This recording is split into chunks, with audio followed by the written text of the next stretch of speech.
Bueno, muchísimas gracias por la invitación. La verdad es una alegría compartir acá. Este año también cumplo 36 años, así que dentro de todas las celebraciones que hay, o sea, cumplo 36, así que bien contento. O sea, pasé 35 años de mi vida, así que vamos por uno más.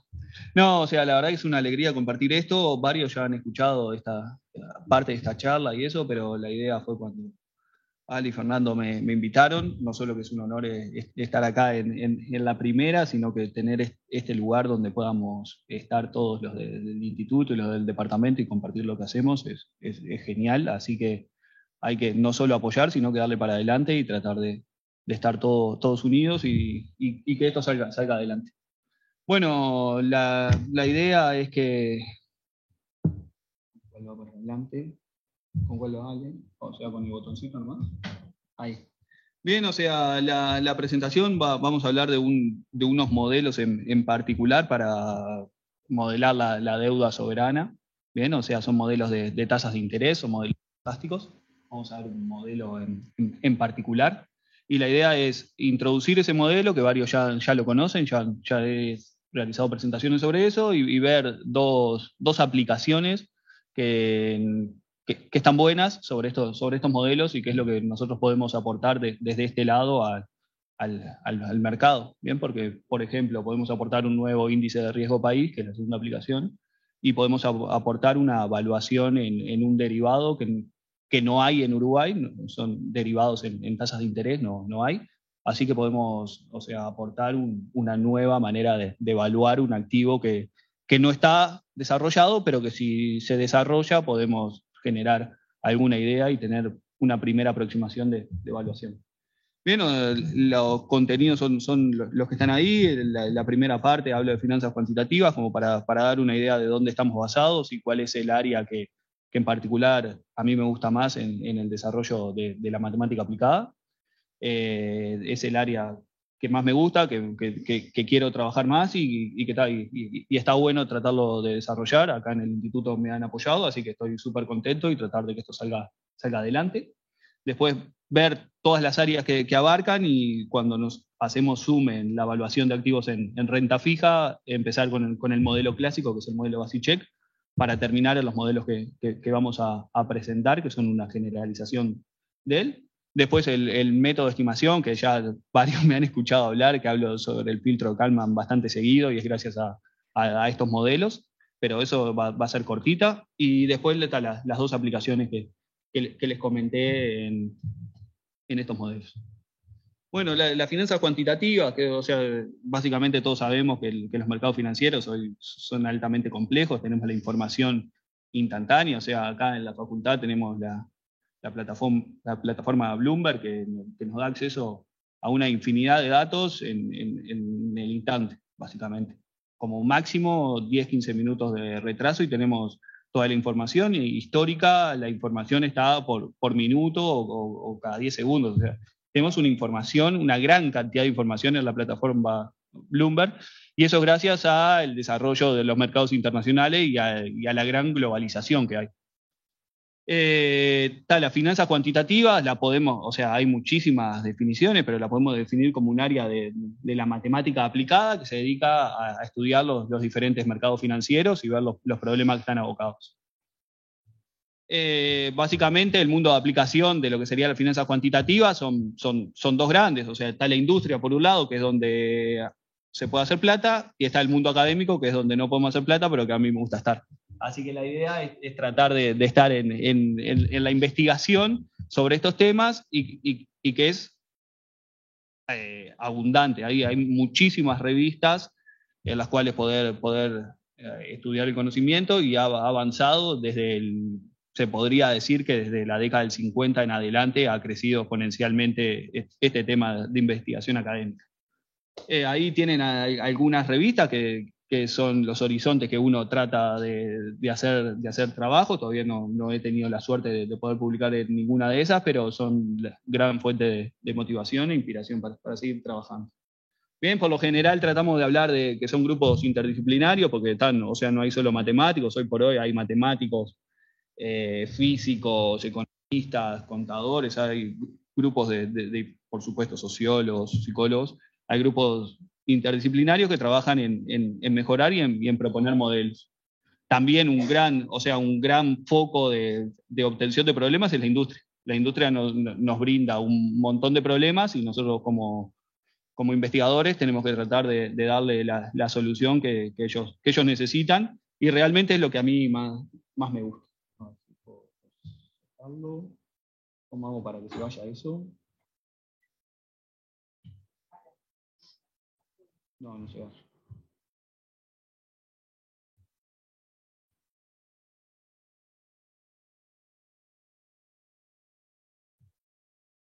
Cada vez avanzo más. Bueno. O sea, vamos a la siguiente. ¿Bien?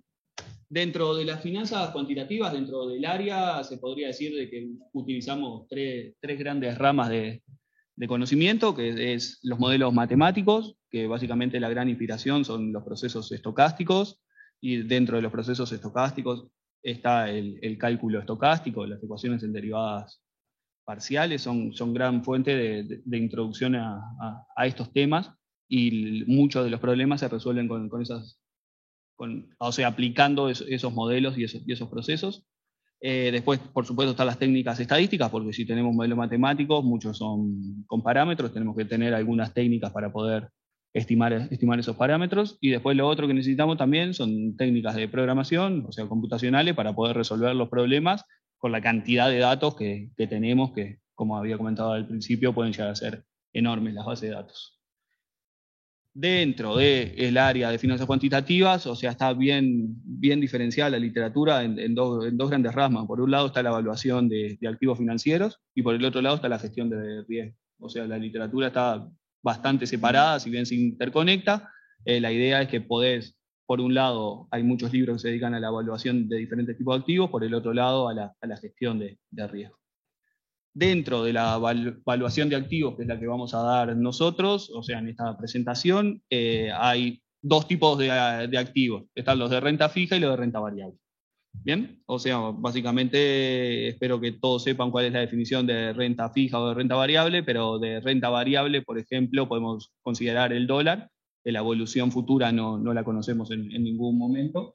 Y en renta fija podemos decir la evolución del precio de un bono soberano, por ejemplo, que al final del periodo en su vencimiento sabemos cuánto sale. No sabemos cómo evoluciona en todos los tiempos futuros, pero en un momento del tiempo en particular sí sabemos cuánto vale ese activo, que es a su vencimiento. Si el contrato me paga 100, entonces el último día del contrato ese va a valer 100, porque es lo que me está pagando casi instantáneamente. Esa es la diferencia que hay entre renta fija y renta variable a grandes rasgos. Bien, para ver eso, la literatura también se identifica, son dos, o sea, lo que hace la matemática es generar mercados financieros, o sea, modelas mercados financieros dándole hipótesis, y para evaluar activos de renta fija y para evaluar activos de renta variable se utilizan diferentes cosas. Por ejemplo, para ver en renta variable, lo que hacemos es, le damos la evolución al activo que queremos modelar, por ejemplo, la evolución del dólar, el precio del dólar, le ponemos un proceso estocástico, y por lo general lo que decimos es que la tasa libre de interés es una tasa constante, o determinista en el tiempo, la evolución la conocemos. Bien, lo que está por detrás es que la tasa de interés evoluciona en un grado menor, en un orden menor, que lo que evoluciona los cambios en el dólar, por ejemplo. Y ahí por eso lo que se asume es, para no complejizar el modelo del todo, es decir que la tasa de interés o es constante, R igual a 3% para todo el modelo, o es determinista, va cambiando en el tiempo, pero sabemos cómo cambia. Bien, lo que en renta fija, si queremos modelar tasa de interés, no necesito. Bien, no puedo utilizar de que la tasa de interés es constante, porque lo que yo estoy queriendo modelar es la tasa de interés. Así que ahí es a donde le vamos a dar los procesos estocásticos. Básicamente la literatura arranca fuerte en la década del 70 y al día de hoy se siguen desarrollando modelos. Hay tres enfoques de los principales. El primero son los modelos de tasa instantánea, ¿bien? Los de short wave, que esos modelos lo que hacen es darle un proceso estocástico a la evolución de la tasa de interés de hoy a mañana. Y en esos modelos es donde trabajamos, analizamos la evolución. Un modelo del que vamos a estar hablando es el modelo de Basic Check, que es un modelo que corresponde a este primer enfoque, que es el modelo de tasa instantánea. El segundo son los modelos de no arbitraje, o sea, allá en la década del 90, fueron los que se construyeron como una generalización de los modelos anteriores. No es tanto la tasa de interés de hoy a mañana la que estamos modelando, sino que es la tasa de interés forward. O sea, básicamente lo que entra en esa tasa de interés son dos variables tiempo. El tiempo actual, donde yo estoy modelando la tasa, y la tasa instantánea en un momento futuro del tiempo. O sea, aparece un T chico y un T grande. Esos modelos lo que nos permite, bien definido, es no tener arbitraje en los modelos, que en los anteriores sí se puede generar algún arbitraje entre las diferentes tasas de interés, y estos modelos libres de arbitraje nos permiten estar seguros de que no puedo hacer ganancia en cierto momento de tiempo con probabilidad no nula sin invertir plata. Eso básicamente en la definición de los modelos es importante. Y al día de hoy, a partir de la década, o sea, a partir de los 2000 y basados en lo que son los mercados financieros internacionales, más bien Estados Unidos, están los modelos de mercado, que básicamente lo que hacen es agarrar toda la información que tiene el mercado, la agarra toda, ve de dónde salen, porque esa información sale de diferentes activos, de diferentes categorías de activos y de derivados financieros, lo que hace es absorber todo, genera un modelo que básicamente te está mostrando cuál es la realidad. Son modelos bastante simples, pero a su vez bastante complejos, porque, o sea, cuando vos analizás el modelo matemáticamente es simple, no tienen grandes problemas, pero cuando ves las diferentes clases de activos que utiliza, ves qué es lo que podés hacer, qué es lo que no podés hacer, realmente tiene su complejidad. Nosotros intentamos hacerlo para Uruguay, y como Uruguay no tiene muchos activos financieros basados en tasa de interés, no se pueden aplicar. Así que lo que hicimos fue tratar en los dos enfoques que tenemos, tratar de modelar la tasa de interés aplicado en Uruguay.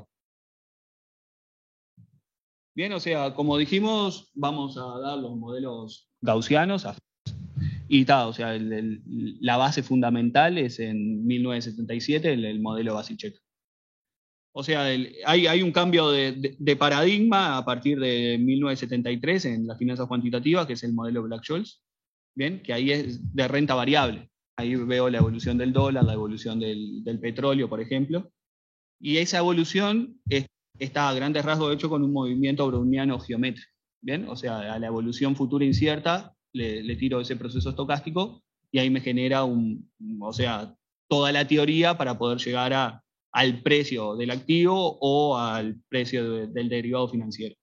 Bien, o sea, ese mecanismo no funciona para renta fija, entonces había que utilizar otros modelos, y Basic Check lo que hizo en el 77 fue utilizar el proceso de Orte-Nullenberg, que es el que tenemos ahí. O sea, estos procesos se definen mediante una ecuación diferencial estocástica, que es la que tenemos ahí, que básicamente nos da idea de cómo es la evolución. Si la discretizamos podemos tener posibles evoluciones que, por supuesto, son inciertas en el futuro y tienen un movimiento browniano en el medio, que es lo que me va generando la aleatoriedad. Bien, y esa ecuación estocástica tiene una solución, que es la que tenemos ahí, que es mediante la fórmula de Ito que la puedo obtener. Entonces, como tengo la solución, puedo ver qué características tiene ese proceso, y nos da que es un proceso gaussiano y que tiene la media y la varianza, la que estamos viendo al final. O sea que nosotros sabemos si estamos parados, como dice, en tiempo S, sabemos cuál va a ser la esperanza y la varianza de ese proceso en los tiempos futuros. ¿Bien? A su vez que hay una gaussianidad por detrás jugando un rol importante. Bien, este fue el primer modelo que se podría decir que es el clásico de tasas de interés, de modelos de activos de renta fija. Y la idea fue que se empezaron a generalizar esos y a utilizar otros procesos. O sea, como dijimos, el proceso que hay por detrás es un proceso de Orte-Nullenberg. Y cumple propiedades buenas y cumple propiedades malas. Empezó a avanzar la literatura por diferentes lugares Y lo que nosotros dijimos es, vamos a tratar de ir por el camino de Basicheck y ver hasta dónde se generalizan esos procesos, hasta dónde se pueden generar con un proceso de Orteig-Uhlenbeck que haya por detrás. Bien, esos son los modelos afines, bien, no hay, por ahora no hay gaussianidad, pero cuando le agregamos una hipótesis sí tenemos la gaussianidad. Y lo que dicen estos modelos, que es lo que vamos a tratar de aplicar, es que la tasa de interés del momento, la RT, la podemos ver como una suma de factores, ¿bien? O sea, Y1, Y2, Yn, ¿bien? Donde el vector Y1, Yn sigue un proceso estocástico de esta manera, de esta forma. O sea que algo de que era en una dimensión, que era el proceso Basicheck, pasamos a algo más complejo en n dimensiones, y a su vez que puede generar otros procesos. Si recordamos atrás, vemos que este parámetro en el proceso de Orteig-Uhlenbeck, el sigma es constante. Y acá aparece la sigma grande, matricial, pero aparece otra matriz que es raíz de ST. Ahí adentro de la matriz ST puedo jugar de diferentes maneras. O sea, puedo obtener modelos gaussianos y puedo obtener otros modelos. ¿Bien? La ST en cada una de las coordenadas cumple una propiedad de linealidad de... Pero cuando los beta i son 0 y cuando le pongo un montón de propiedades lindas para que sea tratable el modelo y poderlo calcular de buena manera, nos genera una extensión del proceso de Basicheck, y es donde vamos a trabajar. Bien, y ahí, como Basicheck era gaussiano, entra la propiedad de gaussianidad a ser importante en esto. Bien, o sea, ahí le tirás todo el cálculo estocástico posible, ves un montón de cosas, las cuentas son sumamente difíciles, y obtenemos que las tasas de rendimientos que pagan, bien, o sea, acá tau, lo vemos como la diferencia que hay entre el vencimiento y el día de hoy, ¿no? O sea, yo quiero ver la tasa de interés a 5 años, bien, entonces tau es mis 5 años, es el vencimiento del contrato restado el día de hoy, o sea que tau es T grande menos T chico. Bien, y tenemos una fórmula para el precio de los bonos, que no fue lo importante acá, y tenemos una fórmula para lo que sería las tasas de rendimiento, para lo que me generan las curvas de rendimiento, que es lo que vamos a tratar de analizar. Y si observamos esta fórmula, que es bastante simple, o sea, es básicamente una función lineal de dos funciones, bien, de una función A y de una función B, que depende de cuánto vale Y de cada uno de los estados. Un eco ahí que me está matando. A ver, alguien que... Hola, sí, yo quería preguntar una cosa, ¿se puede? Sí, dale, por supuesto. ¿Quién habla? Sí, Fernanda de... Fernanda. ¿Cómo estás? Quería preguntarte, en la slide anterior ya está el aporte de la contribución de este trabajo de tu paper, o si todavía no llegó.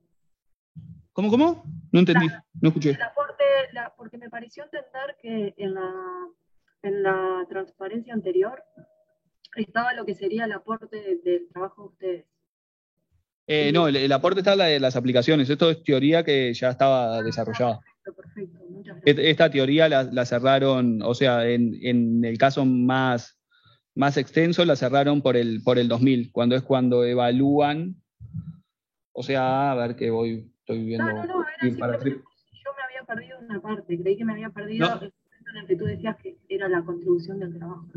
Gracias, yo espero. Ahí va, o sea, lo importante es esto, lo que vimos fue cómo se fueron viendo, o sea, acá cuando ST la modelamos de diferentes maneras, vamos generando subclases de este tipo de procesos, los cuales ya están desarrollados en la literatura, y lo importante para nosotros es trabajar con el caso que va a ser gaussiano para poder aplicarlo sí a los resultados que vamos a dar en el caso particular de Uruguay. Pero esto es un modelo que ya está cerrado. Ay, gracias. Bien, gracias. Bien, o sea, lo importante es ver que este modelo nos permite ver cuál es la tasa de rendimiento para cada uno de los vencimientos que vamos a tener en los contratos. Y tal como estaba diciendo, es que básicamente son lineales en los factores que vamos a estar modelando, y a su vez cada una de esas funciones A y B son paramétricas. Como para tener una idea, por cada dimensión que yo agrego, o si se acuerdan, la tasa de interés RT es la suma de factores, o sea, ahí está genérico hasta n. Cada uno de esos factores que voy agregando, cada una de las dimensiones, me agrega 3 parámetros. Bien, o sea que si tengo 3 dimensiones, voy a tener que estar estimando 9 parámetros y así sucesivamente. Bien, ¿por qué? Dale, Nacho. No.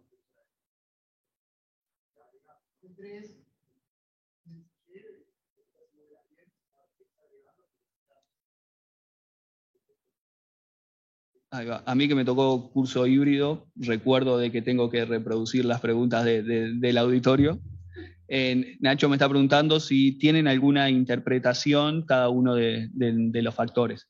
Sí y no. Hay alguna literatura que habla de que hay un factor que puede llegar a modelar la tasa de corto plazo, hay una que puede modelar la de mediano plazo y puede haber otra que puede modelar la de largo plazo. Por ejemplo, si tomas 3 dimensiones.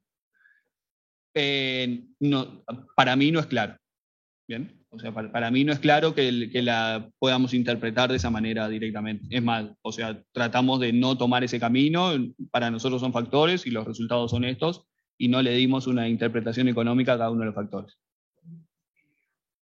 Como elegí N grande, ahí está, o sea, lo que usamos fueron criterios de información y la complejidad que se fue dando de a poco. O sea, la realidad es que en el R lo tenemos hecho para N dimensiones, genérico, pero lo hicimos hasta 3, porque ya 4 no solo que demoraba un montón, sino que está, o sea, está frente a problemas de optimización. Esa es la realidad.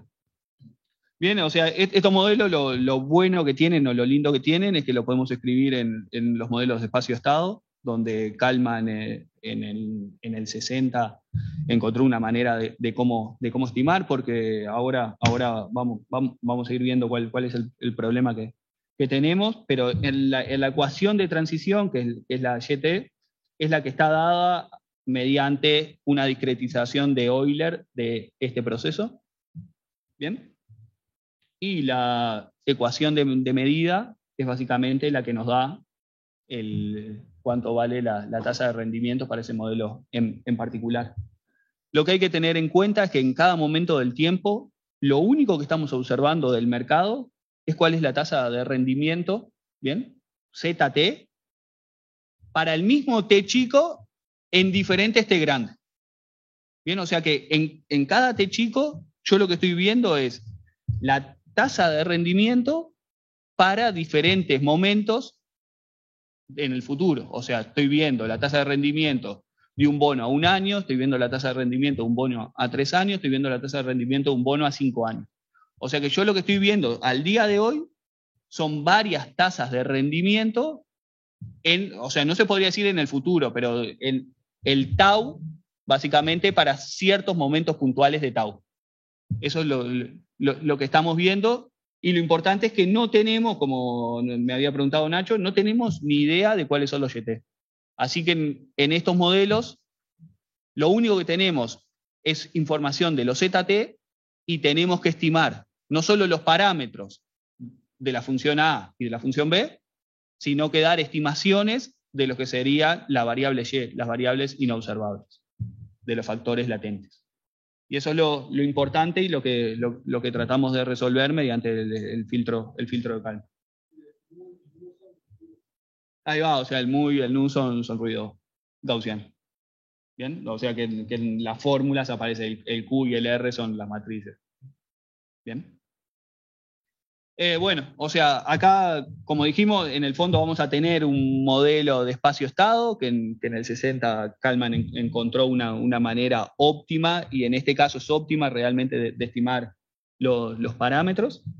Y la idea es que no solo nos ayuda a observar y a estimar los factores, las variables latentes, sino que nos ayuda a estimar los parámetros. Es un conjunto de ecuaciones iterativas, o sea, por cada momento de tiempo, o sea, tenemos esas 5 ecuaciones, o sea, yo siempre lo cuento que esas 5 ecuaciones me llevaron mucho tiempo tratarlas de entender, y no comprendía cuando estaba estudiando el filtro de Kalman qué era lo que hacía, no comprendía dónde salían, hasta que después me saqué el balde y vi que realmente si yo quería resolver ese problema, esto era la solución que tenía que encontrar. O sea, porque va paso por paso lo que uno quiere hacer.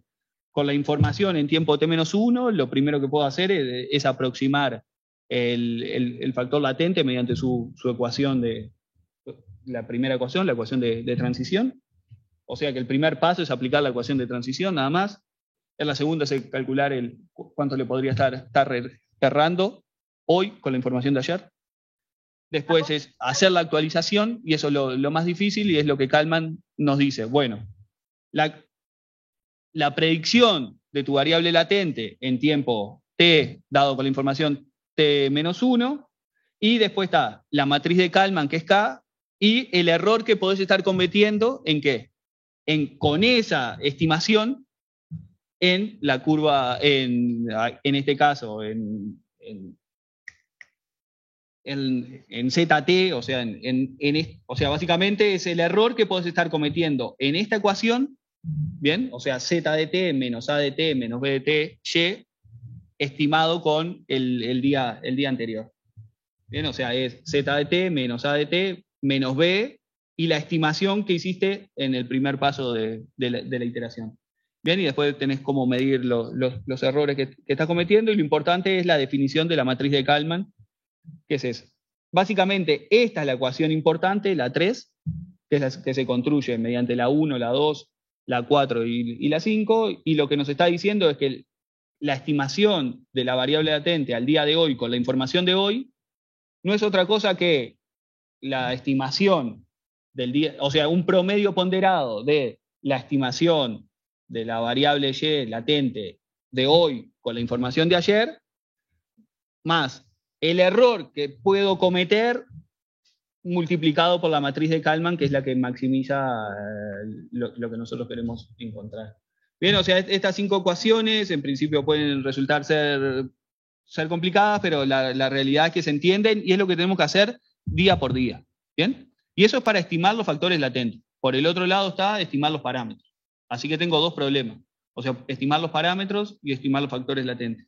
Y ahí es donde es un problema no lineal, súper complejo de resolver, y es donde hay que llamar al algoritmo de expectation maximization para resolverlo. Bien, o sea que en cada... un segundito. En cada caso lo que hago es encontrar los parámetros del modelo, y con esos parámetros del modelo voy y estimo los factores latentes, con esos factores latentes voy y estimo los parámetros, y eso si tengo suerte, me va a ir convergiendo a un óptimo que podríamos llegar si tenemos demasiada suerte, a ser el mejor óptimo que podamos encontrar. Sí, ¿quién me pregunta? Otra vez, de acá del Zoom, Fernanda, quería preguntarte, por favor. No estoy escuchando, un poquito más fuerte. Te quería preguntar, por favor, si estas ecuaciones del filtro de Kalman, ¿no? Explícitamente te están asumiendo un tipo de formación de expectativas, ¿no?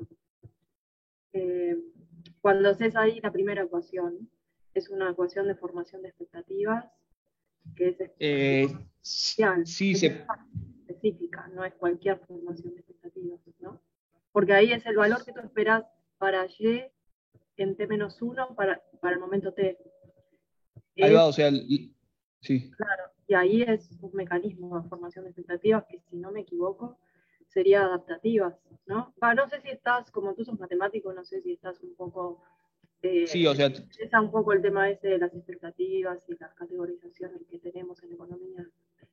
Hago muchísimo esfuerzo por tratar de entender eso, porque la idea es construir puentes, o sea, no estoy muy actualizado, pero la primera ecuación no sale más de lo que sería mi modelo, bien, o sea, mi modelo difícil, digo modelo difícil porque básicamente hay una ecuación diferencial estocástica jugando un rol, que esa la discretizo y me queda esta ecuación de transición, bien. Y el mu de t que vos me preguntabas, básicamente sale del error browniano, ¿bien?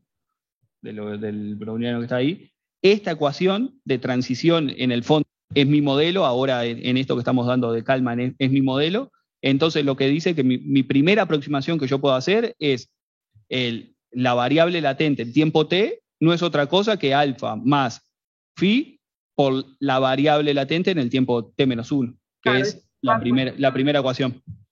Sí, es un backward looking. Sí. forecast, un mecanismo de formación de expectativas adaptativas. Bien, o sea, impecable, o sea, buenísimo que tenga Por lo que veo. esa interpretación. O sea, realmente lo creo, sí, porque para mí, como matemático, lo que dice esa ecuación es que la primera aproximación que yo puedo hacer de una variable que no conozco es utilizar la que sí está estimada en el día anterior y aplicarse la formulita que tengo disponible. Gracias. Pero puede ser que haya un sistema de expectativas ahí jugando un rol.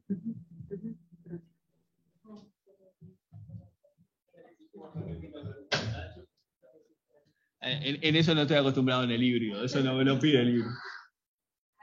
Bien, o sea, ahí estamos subiendo el volumen de... Fernanda, o sea, a ver, habla como para probar a ver si te escuchamos mejor. ¿Ahora? ¿Sí?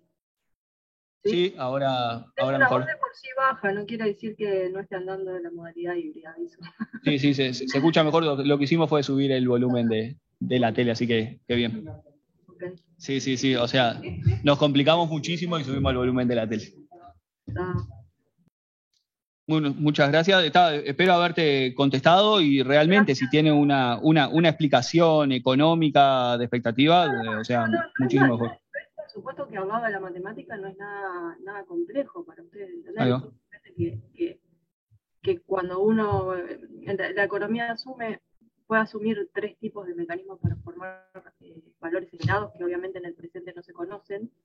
Uno que se llama adaptativas, que es como este que está acá, ¿qué es lo que cómo podría aproximarse al valor que va a tener la variable en el momento que viene, mirando los valores que tuvo en el pasado? Excelente. Ahí va, este sería el mecanismo adaptativo. Sí. Después, sin lugar a dudas. Eso. Gracias, genial. No, de nada, gracias a vos. Bien, entonces en cada uno, cuando vaya a hacer la optimización, lo que voy a estar requiriendo son estos pasos, el filtro de Kalman y luego, como tenemos problemas de los factores latentes por un lado, los parámetros, estimarlo por otro, hago el expectation maximization, que es lo que me hace es ir de un lado al otro tratando de encontrar los óptimos. Bien, o sea, ¿todo esto para qué? Para ver lo que son las curvas de rendimiento, que con las curvas de rendimiento es donde vamos a ver las aplicaciones. Bien, o sea, la curva de rendimiento, ¿qué es? En una determinada moneda, en un día indeterminado, son la función que relaciona lo que es las tasas de rendimiento que pagan los activos financieros con el vencimiento que tienen. Por ejemplo, al día de hoy voy a analizar todos los bonos que se vencen en el 2030, 2035, 2040, 2045, así sucesivamente. Bien, voy a tener precios de bonos, que con esos precios de bonos puedo tener las tasas de rendimiento que estaría pagando el mercado por cada uno de los activos que están disponibles. Bien, entonces, con esos puntos en particular, la idea es construir la curva entera. O sea, yo tengo vencimientos puntuales, tengo cuánto vence en 2045, pero no tengo cuánto vence en 2044. Entonces yo me tengo que generar toda la función para todos los vencimientos con la información que está disponible en el mercado. La disponibilidad de curvas de rendimiento es algo que en el mercado se hace, o sea, hasta hace un tiempo lo hacía BEPSA por un lado, la Bolsa de Valores por otro, y el Banco Central tenía un vector de precios. Al día de hoy medio que unificaron la información y están trabajando bastante en conjunto. No me he metido en cómo estudiarlo, pero lo importante es que la gráfica que vemos es sacada desde la página de BEPSA. ¿Bien? O sea, tenemos en el eje de las X lo que serían los plazos, los vencimientos, y en el eje de las Y cuánto paga las tasas de interés por cada uno de los plazos que analizan, ¿no? O sea, lo que hacen es analizar en puntos concretos como son 30, 25, 20, 15 años, así sucesivamente, y después cómo completar en el medio esas curvas.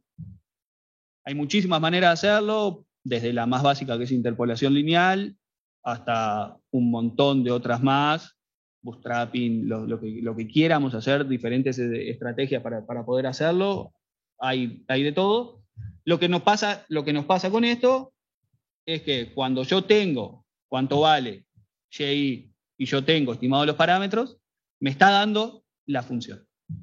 Bien, o sea, este es el gran aporte de estos modelos. Estas son las tasas de rendimientos, o sea que yo para cada vencimiento lo conozco. O sea que después tengo el modelo hecho, yo me puedo construir esta curva paramétrica con el modelo que estoy proponiendo. Bien, o sea que no va a tener esta estructura, pues esta estructura la hizo BEPSA con su información disponible y con su mecanismo, bien, pero con mi información disponible y con el mecanismo que yo estoy proponiendo entre estos modelos, voy a obtener otra curva de rendimientos. Bien, y la idea es ver qué buena o qué mala puede llegar a ser mi curva de rendimientos dada por este modelo. Es claro que para la construcción de esta curva de rendimientos, BEPSA se pone hipótesis, construye, trabaja con cierta clase de activos, utiliza técnicas de B-spline, o sea, hay una técnica estadística por detrás que lo hace, nosotros lo que hacemos es hacer otra cosa con procesos de tocado. Bien, proponiendo un modelo, que es generalización del Basicheck, y tratando de construir esas curvas de rendimiento. Bien, o sea, y la gran diferencia que tenemos es en una versión dinámica o estática. Es qué información utiliza en el mercado. Bien, nosotros lo que tratamos es para la curva de rendimientos al día de hoy, es utilizar toda la información disponible en el mercado en el día de hoy, pero también en días anteriores. Bien, o sea, ¿qué pasó los días anteriores? Lo que hace, por ejemplo, BEPSA es, o sea, cuando cierra el mercado, ve lo que pasó hoy y construye la curva de rendimiento solamente con la información de hoy. Este enfoque lo que nos permite, le llamamos un enfoque dinámico, es tratar de utilizar información anterior. Y ahí es donde la discusión con los economistas, o sea, para los matemáticos, agregar información histórica puede llegar a ser importante, para los economistas puede ser de que no sea relevante para ver la curva de rendimiento al día de hoy, utilizar la información de hace 10 días. Bien, y ahí es la propuesta que nosotros hacemos versus lo que está hecho en el mercado, por ejemplo, en BEPSA. Bien, o sea que tenemos un modo. Dale, sí, dale. Nos quería preguntar si ustedes hicieron también como un intento de ajustar para ver qué modelo ajusta mejor.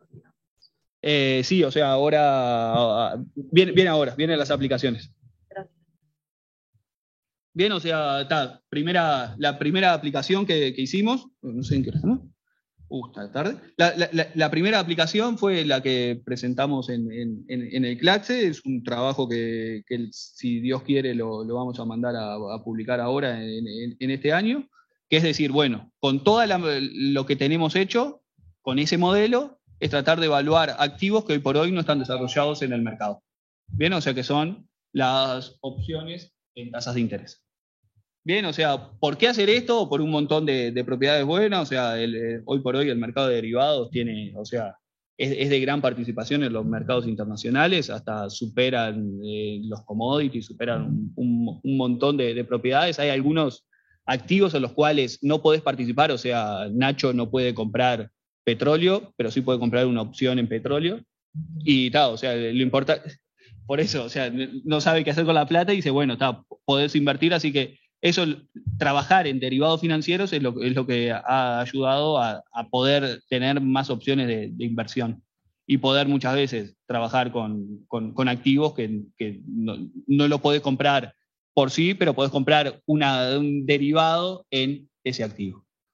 Bien, o sea, proveen información al mercado, son las que dan más expectativas, porque uno esperaría que los precios del futuro reflejen lo que el mercado está esperando que suceda, y así sucesivamente un montón de propiedades que está bueno desarrollar, por eso la propuesta de evaluar esta clase de activos. Bien, nos enfocamos en lo que son las opciones, que las opciones de compra, básicamente hay dos individuos, uno que vende y otro que la compra, o sea, el que compra la opción tiene el derecho a, en un cierto momento de tiempo fijado, o sea, en el vencimiento, en 3 meses, en 6 meses, comprar un cierto activo a un precio prestado. Bien, o sea, yo quiero comprar el dólar en 3 meses a 45 pesos. Bien, pero es más bien un seguro, porque si el precio está por debajo de 45, no estoy obligado a comprarlo. Pero si el precio está a más de 45, lo que me hace el vendedor de la opción es decirme, bueno, yo estoy y te lo vendo a 45 pesos. O sea que matemáticamente, el que tiene la opción lo que gana es esta función, es el máximo entre 0 y ST menos K. Bien, o sea, es el precio del activo menos el precio fijado en el momento T grande, que es en el vencimiento de ese contrato, en el vencimiento del derivado. Bien, entonces si el dólar está a 47, yo voy a ganar 2 pesos. Si el dólar está a 44 y yo fijé que lo quería comprar a 45, no gano nada, no pierdo. Bien, en los futuros sí pierdo. ¿Lo qué? Estrictamente pierde el precio de lo que le salió la opción. Ahí va, o sea, fijás el precio, pero si está por debajo, no, o sea, no estás obligado a comprarlo. Que, por ejemplo, en los futuros sí. Si vos no ejercés la opción, que quiere decir que no la usás, te perdiste el precio que pagaste por la opción porque la tiraste a la basura, porque no te sirvió. Sí, o sea, está. La idea es un seguro y por eso está la pregunta que surge ahí abajo es ¿cuál es el precio que tengo que pagar por ese seguro que estoy haciendo? Bien, pero está, es claro de que si no ejerzo la opción, ¿para qué pagué el seguro? De eso estamos de acuerdo. Bien, pero si yo pienso de que como empresa quiero tener menos riesgo y comprando esta clase de seguros me sirve, veo eso como algo, un costo hundido, pienso que no está, y en el momento del derivado financiero o no pierdo o gano. Esa es la idea. Pero es claro que en tiempo inicial yo tengo que pagar por ese seguro, por este contrato, por esta opción. Bien, y la pregunta es ¿cuánto sale? Bien, vamos al modelo, decimos, bueno, vamos a trabajar con una base de datos que va del 2014 al 2016. Bien, con precios diarios de bonos que se transaron en el mercado. Bien, o sea, nosotros tenemos acceso, o sea, cada uno por internet tenés acceso a el mercado uruguayo y saber qué bonos se transaron y no se transaron cada uno de los días. Bien, hay muchos bonos, hay muchos activos financieros, en dólares, por ejemplo, que es la moneda que vamos a estar utilizando acá. Y lo que hacemos es elegir algunos de esos. En este caso, elegimos 8 bonos soberanos, 2 bonos locales y los 2, 4, 6 bonos globales, y ver en qué día se transaron y utilizar ese precio. ¿Por qué se transaron? Es porque alguien estuvo dispuesto a comprar y alguien estuvo dispuesto a vender. O sea que podemos decir que ese fue el precio real de ese activo en el día. ¿Bien? Cuando no hubo una transacción sobre ese bono, no utilizamos ese precio. Por eso también está bueno el modelo que estamos utilizando, porque es una base de datos con datos faltantes. Bien, entonces el filtro de Kalman también nos permite elaborar con datos faltantes. Así que tenemos varios agujeros en la base de datos. Bien, trabajamos con datos diarios de básicamente 3 años y de esos 8 bonos que estamos analizando. Lo que hacemos es tirarle los modelos y paramos en 3 dimensiones, ¿bien? O sea, básicamente tenemos los parámetros y cuáles son los resultados de los parámetros en cada uno, los errores que estamos cometiendo y después, como Nacho me preguntaba, cómo elegía las dimensiones, básicamente un criterio de información, acá o bayesiano, y tal, básicamente nos dio que el tercer modelo era el mejor, pero creo que si íbamos a un cuarto también nos daba, pero la tratabilidad del computacional ya de 4 dimensiones ya era complicada. Bien, y acá está el gráfico de cada una de las curvas de rendimiento en los días analizados. Lo que veíamos en este gráfico es lo que vemos acá para cada uno de los días. Como estamos analizando muchos días, o sea, el tiempo acá, cada uno de los días, o sea, vemos una superficie y no una curva, pero en el fondo es que está hecho para cada día y una curvita que me relaciona el vencimiento con las tasas de rendimiento. Bien, o sea, básicamente por cómo son las formas, el modelo de una dimensión no sirve, o sea, hay un mal ajuste para el largo plazo sin lugar a duda, no hay tanta variabilidad, y ya con 3 dimensiones en el largo plazo me está ajustando bien. Y ahí es donde viene la pregunta de Nacho. Muchos toman como una interpretación que el tercer factor me hace mirar bien el largo plazo.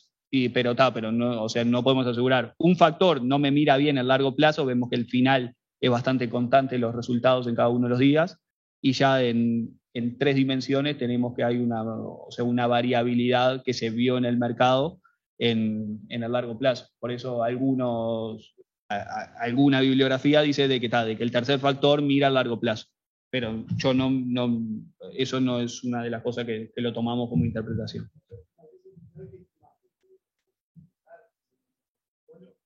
Lo podés mirar, seguro. O sea, básicamente tirás la lista, cuál es la serie de datos del tercer factor. Eso lo podemos observar.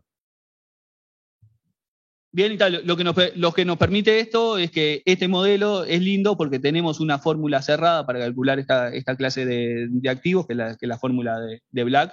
Es una fórmula que en el 80 y algo se descubrió y que realmente nos permite evaluar esta clase de derivado financiero y ahí vemos, ¿no? O sea, le pusimos como hipótesis, tiene que haber un bono que yo quiero comprar, que es el bono local con vencimiento en 2019.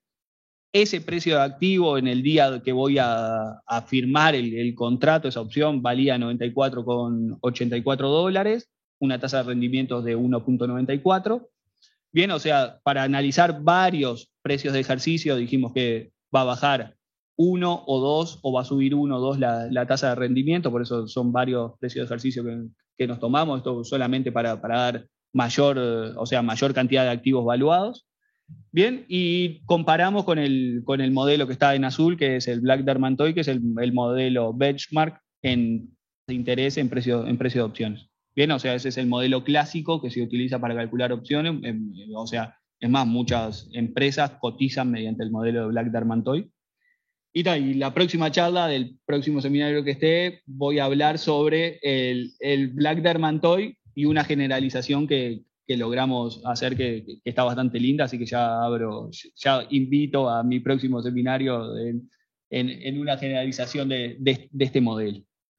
Bien, pero la idea es que en este primer análisis pudimos sacar precios de opciones que de otra manera no podíamos hacer. Con la curva que nos da BEPSA, con esta curva no se puede calcular este activo. Me decís, ¿para qué? Si no hay en el mercado, está bien. Bien, pero nosotros con estos modelos podemos estar haciendo este tipo de cosas. Bien, la segunda aplicación, y ya voy terminando, o sea, el tener la curva de rendimiento mediante este modelo nos permite generar un índice de riesgo país. Por un lado está lo que es la literatura, que está buenísima, que trabaja o sea, utiliza toda la literatura que está antes, toda la que utilizamos, y lo que nos hace es mirar el riesgo de incumplimiento, el riesgo de crédito. Bien, que también es un problema que nos interesa. Este trabajo, o sea, esta versión de lo que hicimos fue el último capítulo de mi tesis, que estuvo bueno porque fui a Brasil, a la Fundación Getúlio Vargas, a trabajar con mi orientador. Y la realidad fue que buscando en su biblioteca encontré un libro que fue de gran ayuda, que nosotros no habíamos podido acceder a ese enfoque en particular y lo pudimos utilizar y realmente nos dio una gran importancia. Bien, o sea, bueno, ¿qué es el riesgo de incumplimiento de pago o el riesgo de crédito? Es la probabilidad de que el emisor no cumpla con lo pactado, ¿no? O sea, yo le compro un bono al Estado y me dice que me va a pagar en 2045, Uruguay me paga o no me paga. Por suerte tenemos a la mejor ministra dado por un premio ahí de Emiratos Árabes. Digo, me va a pagar, pero después viene otro ministro que no es tan bueno, que no gana premios y ¿qué hacemos? Así que hay un riesgo latente que puede ser que Uruguay o el que sea no pague la deuda soberana. Bien, así que eso lo que está haciendo es afectando de manera negativa el precio. O sea, si yo voy a comprar algo que tiene riesgo de que me paguen, voy a tratar de pagarlo menos. Esa es básicamente el leitmotiv. O, mirado en tasa de rendimiento, yo le voy a estar pidiendo más tasa de rendimiento que me pague, o sea, más tasa de interés. ¿Para qué? Para poder yo comprarle el bono. ¿Bien? O sea, o le pido menos precio o le pido más tasa de rendimiento, que es exactamente lo mismo. Bien, o sea, lo importante de esto es decir de que hay un montón de cosas que en los mercados internacionales, o sea, necesitamos comparar entre deudas soberanas y el índice de riesgo país nos ayuda. y eso es lo importante, es tratar de ver que este índice de riesgo país nos ayuda a comparar entre países. O sea, un inversor que está en el otro lado del mundo puede decir, invierto en Uruguay o no invierto en Uruguay, o invierto en Argentina y no invierto en Argentina. Y el riesgo país nos ayuda para poder definir o ver cuál es la sobretasa que paga un país con respecto al otro. Bien, o sea, lo último es que competimos contra otros agentes, como en curvas de rendimiento, compito con Bebsa, que me hace curva de rendimiento. Acá estoy compitiendo también con Bebsa, con República FAB, con el JP Morgan, que hace índices de riesgo de crédito, índice de riesgo país. Bien, o sea, lo que hicimos hasta ahora está relacionado con analizar el riesgo. Básicamente lo que hace es tomar dos procesos, a grandes rasgos, cometiendo los mínimos errores posibles. Básicamente modela una deuda sin default, por un lado, que dice, bueno, esto es lo que hay que pagar por tener la plata en un lugar y pagártelo en 2045, que es una tasa libre de riesgo, y después el spread que tiene que pagar cada uno de los países por tener ese riesgo de incumplimiento de pago. Y ahí tenemos que es RT por un lado y el gamma de T, que es el spread por otro. Bien, fue lo que dijimos, y lo que utilizamos son dos modelos. La literatura y la realidad es que podemos decir que la tasa que paga Uruguay puede llegar a estar correlacionada con la tasa que paga Estados Unidos como tasa libre de riesgo, o podemos decir que lo que paga Uruguay es independiente de lo que paga Estados Unidos. Bien, o sea, paga un poco más Uruguay, por ser Uruguay y no ser Estados Unidos, pero la relación que hay entre esos procesos puede estar correlacionado o puede no estar correlacionado. Así que utilizamos dos modelos que, por un lado, sean independientes esas dos evoluciones, y por otro lado sean dependientes. Bien, lo hicimos para el mismo periodo de tiempo. Ahí tenemos que ir a información de Estados Unidos. Utilizamos una tasa de interés de Estados Unidos que son los Contant Maturity Threshold, bien, que son tasas de rendimiento para determinados plazos. Ahí utilizamos 10, que son los más comunes para analizar la deuda en Estados Unidos. Para utilizar los datos de Uruguay son los mismos, bien, o sea, para modelar la parte de Uruguay, el spread, lo demás que paga Uruguay por no ser Estados Unidos, lo calculamos con los bonos, con los 8 bonos que teníamos anteriormente, y utilizamos los dos modelos. Y en esta tabla vemos los parámetros asociados a Estados Unidos, por un lado, y después los parámetros asociados al modelo con independencia entre los dos procesos, y el modelo con correlación entre los dos procesos que están, o sea, la tasa libre de riesgo y el spread, el diferencial que paga entre una tasa y otra. Bien, como dijimos, el riesgo país es la sobretasa de rendimientos promedio que existe entre la canasta de bonos soberanos del país, en este caso Uruguay, y otras de similares características que vamos a tomar como libre de riesgo de Estados Unidos. Bien, y acá es la evolución de ese índice de riesgo país que nos dio el modelo independiente y el modelo correlacionado desde el 2014 al 2016, el periodo analizado. Acá le saqué una fotito un poco más grande y nos dio esto. El riesgo de índice país se mide por puntos básicos, o sea, un índice de riesgo país de 270 quiere decir que Uruguay paga un 2,7% más con respecto a la deuda de Estados Unidos. Bien, o sea, este rectangulito acá es toda esta imagen acá, bien, como para ver bien la diferencia que hay entre una evolución y la otra. Y lo que hicimos fue comparar la correlación que hay entre nuestro modelo, que fue el modelo independiente y el modelo correlacionado, con los índices de riesgo país que están disponibles en Uruguay, que es el que da Bebsa, que se llama IRU-Bebsa, el UBI, que es el que hace República FAB, y el ENVI, que es el que hace JP Morgan. Y tuvimos una correlación bastante buena. O sea, si vemos entre ellos, entre los que están disponibles en el mercado, IRU-Bebsa y UBI, o sea, hay una muy alta correlación, bien, pero ya cuando analizamos en nuestro modelo hay una correlación alta, lo cual esperaríamos, pero hay menor correlación. Bien, lo que estamos pudiendo decir es que podemos estar observando otras cosas con el enfoque dinámico que le estamos aplicando a esto, que no se lo están viendo, por ejemplo, Bebsa, con tener un enfoque estático. Bien, o sea, tenemos correlación de 0,91 con esos índices o 0,94 en comparación de 0,98 o 0,99 entre los índices de riesgo país que están elaborados en el mercado. Bien, así que esta era la idea de presentación y acá terminamos.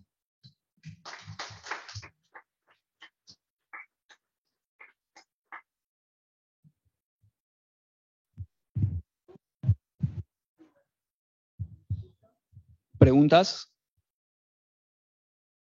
Ramón. No, como hablaste de datos faltantes, con mi más pálida idea, porque me imagino que al trabajar, que hay que trabajar con diferentes, ¿cómo se llama? Tipos de series. Hay veces que tenés datos y no, en esos casi, si la cuenta son casi 1000 días, ¿no? Está. Idea nomás de qué tantos agujeros tiene la matriz esa y eso, no sé, después cómo computacionalmente pensás que joroba.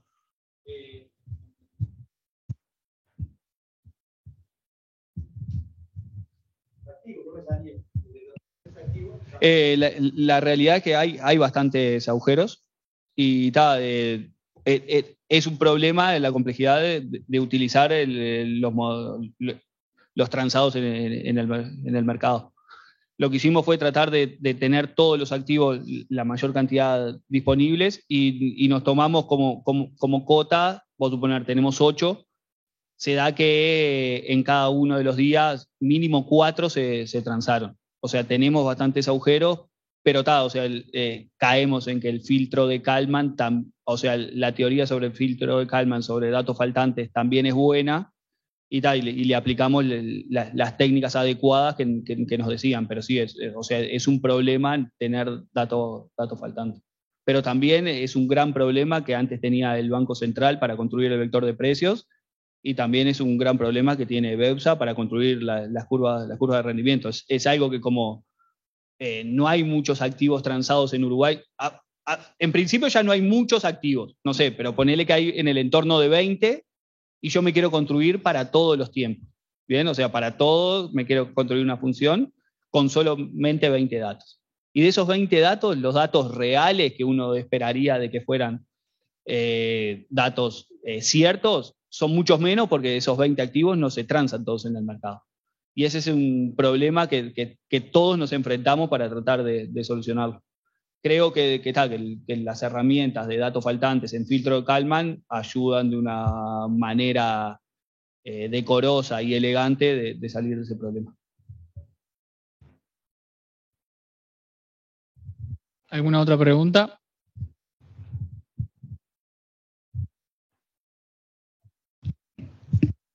No. Muchas gracias por la presentación. Andrés, te quería preguntar una cosa en realidad de los datos que dijiste que al principio que había mucha información en Bloomberg, y en realidad me preguntaba si toda esta ingeniería modelística la podrías aplicar, por ejemplo, a otro país. No sé, me imagino como para ver si podés conseguir, pensando también si querés acceder a esas revistas, me imagino que si le metés los datos de Uruguay, no va a ser muy interesante, pero si tuvieras datos de otro país latinoamericano, por ejemplo, Brasil, eso sí que sería como mucho más, capaz que interesante. Se nota que sos economista, Ale. Claramente es un problema que tengo yo que quiero aplicarlo a Uruguay. Realmente la mayoría de las cosas que hago, ya sea en básquetbol, en cosas, en lo que sea, lo trato de aplicar a Uruguay. Y es el gran problema de acceso a las revistas internacionales que tenemos. O sea, sin lugar a dudas. El tema que esto fue parte de mi tesis de doctorado y realmente, estando en ciencias, ya conocer el mercado uruguayo, ver todas estas cosas desde Facultad de Ciencias fue realmente difícil. O sea, básicamente la investigación sobre cómo se movía el mercado financiero fue bastante complicado y complejo, y preguntando y viendo y a dónde sacar la información, que esto, o sea, no tenemos acceso a Bloomberg, por ejemplo, o sea, venía a la casa de posgrado o al Banco Central a sacar datos, o sea, fue bastante complejo y una construcción por sí sola. Conocer el mercado de Brasil o conocer el mercado de Chile, o sea, me excede. O sea, por un lado están mis gustos de poderlo aplicar a Uruguay y por el otro lado está el desconocimiento que tengo, dado mi formación, sobre otros mercados. Y ese es el problema que tenemos y la realidad es que lo publicamos en una revista brasilera, ¿bien? O sea, es una revista que está web, o sea, que está apoyada por la Sociedad Brasilera de Econometristas, que está buena, o sea, que nos gustó publicar ahí, pero o sea, podríamos capaz que por el trabajo y por todo lo que lleva matemáticamente y eso, apuntar a otra, pero como era Uruguay, nos conformamos con eso.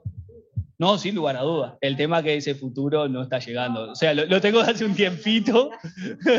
Lo tengo de hace un tiempito. Sí, ese es uno de los trabajos futuros. Y realmente no lo sé. O sea, yo creo que con Bloomberg se podría tratar de obtener esa información. El tema es que para aplicar esto lo podemos aplicar a puntos de la curva de rendimiento y listo. O sea, por ejemplo, en Estados Unidos lo que hicimos fue eso. Son puntos que te da Estados Unidos, y te da las tasas de rendimiento para cada uno de los puntos, lo utilizamos, y en Estados Unidos no tuvimos datos faltantes. Fue re fácil. Pero el tema es que esa información va en contra de la naturaleza de lo que nosotros queríamos hacer, es decir, bueno, queremos aportar algo que podamos hacer, pero que sí, o sea, realmente no conozco y capaz que hay algunos lugares donde Bloomberg me dice, esto fue cotizado, o sea, esto fue vendido en algún lado o esto no. O sea, seguro de que para Uruguay se puede hacer, para los otros países no lo puedo hacer. Y si restringo esas cosas, los algoritmos están y funcionan. O sea, si yo le tiro la base de datos, funciona y lo podría calibrar en cualquier lado.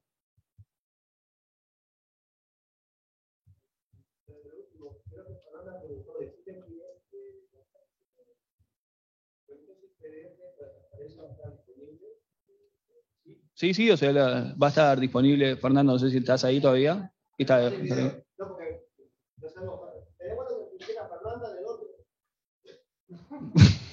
Fernanda, ¿estás ahí? Gracias por preguntar. O sea, Fernanda, ¿estás? Sí. Dice sí.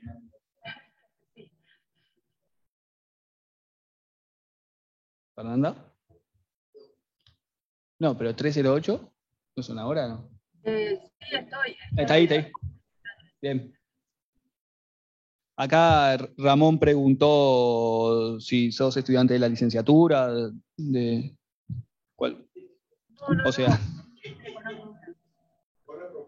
Economista. ¿Y lo que es economista? ¿Sos acá de la facultad? Sí.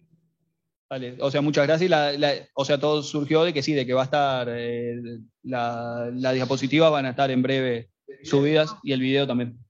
Ah, bueno, genial, muchas gracias. Es en el sitio de Eva del Siesta, bien, del seminario. No, lo cambiaron.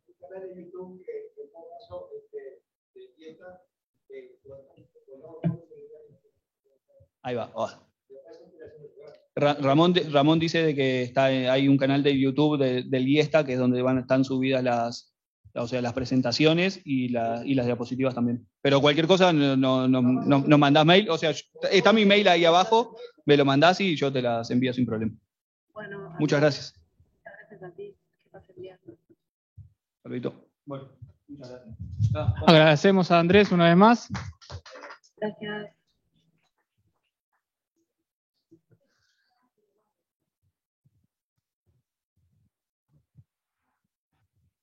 Viste que el supuesto de normalidad, hay en algunos casos que, aunque no se cumpla el supuesto de normalidad, igual los resultados son válidos, en el sentido de regresión lineal, se cumpla o no la normalidad de los residuos, los beta gorros son exacta o aproximadamente normales, si tenés bastantes datos. Acá, ¿qué tan dependiente es del supuesto ese? Sí, o sea, realmente.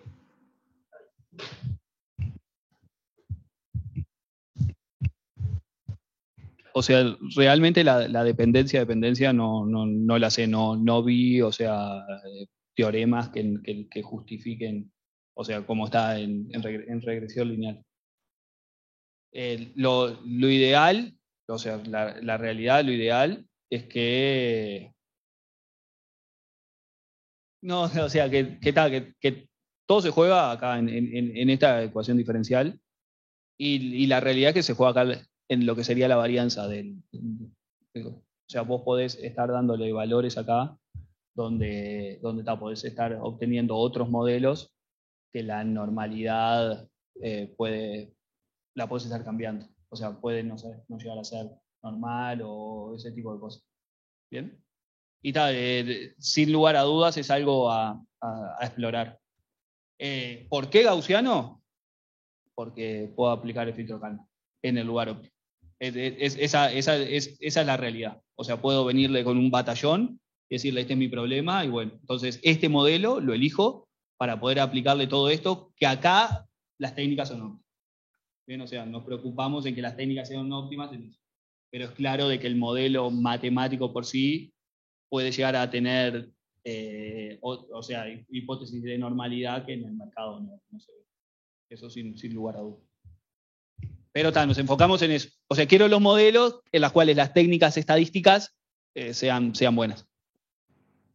Si le cambio un poco el modelo, ya terminamos en un caos o en quilombo.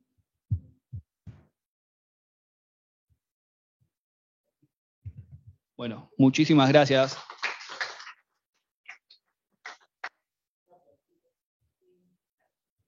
Pausar, detener.